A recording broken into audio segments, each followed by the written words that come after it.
નમસ્કાર, ટીવી 17 ગુજરાતીમાં આપનું સ્વાગત છે। હું છું આપની સાથે કિંજલ। ગાંધીનગરમાં મેટ્રો ટ્રેનને ચોરોની નજર લાગી। ગાંધીનગરના કોબા ગામે આવેલા જેએનયુ મેટ્રો સ્ટેશન ઉપર ચોરીની ચોંકાવનારી ઘટના સામે આવી, જ્યાં સ્ટેશનથી ચોરીની ગંભીર ઘટના સામે આવી। 31 મેના રોજ વહેલી સવારે 6:30 વાગે ઓમેગા લિફ્ટ કંપનીમાં અંદાજે 3,81,000ની લિફ્ટના સાધનો ચોરી થઈ ગયા હોવાનું સામે આવ્યું। મળતી માહિતી અનુસાર લિફ્ટના સાધનો મેટ્રો સ્ટેશન ટ્રેક નીચેના ભાગમાં 3 અલગ-અલગ લાકડાની પેટીમાં સુરક્ષિત સ્થળે મૂકવામાં આવ્યા હતા। તેમ છતાં પણ ચોરો સાધનની ચોરી કરીને નાસી ગયા। આ અંગે સિક્યુરિટી ગાર્ડ દ્વારા પોલીસ ફરિયાદ પણ દાખલ કરવામાં આવી। સ્થાનિક પોલીસ દ્વારા આગળની તપાસ પણ શરૂ કરી દેવામાં આવી છે। ગાંધીનગરમાં ધોળા દિવસે ચોરીઓ થઈ રહી છે। ગાંધીનગર પોલીસ વીવીઆઈપી બંદોબસ્તના હોવાના કારણે તસ્કરોને મોકળું મેદાન મળી રહ્યું છે તેવું દેખાઈ રહ્યું છે। ગાંધીનગરમાં ક્યારે ચોરીઓના કિસ્સા અટકશે?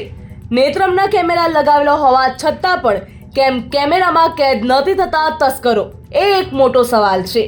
ગાંધીનગરના કોબા ગામે આવેલા જેએનયુ મેટ્રો સ્ટેશન ઉપરથી લિફ્ટના સાધનોની ચોરીની ઘટના સામે આવી। 31 મેના રોજ વહેલી સવારે લગભગ 6:30 ઓમેગા લિફ્ટ કંપનીના અંદાજે 3,81,000ના સાધનો ચોરી ગયા હોવાનું સામે આવ્યું।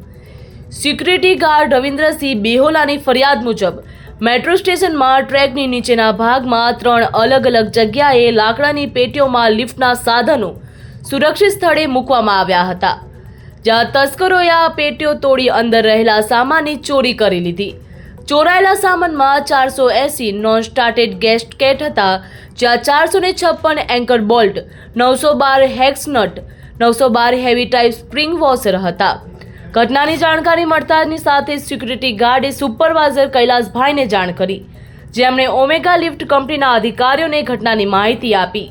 હાલ ઇન્ફોસિટી પોલીસ સ્ટેશનમાં ફરિયાદ દાખલ કરવામાં આવી છે। પોલીસ દ્વારા વધુ તપાસ પણ હાથ ધરવામાં આવી।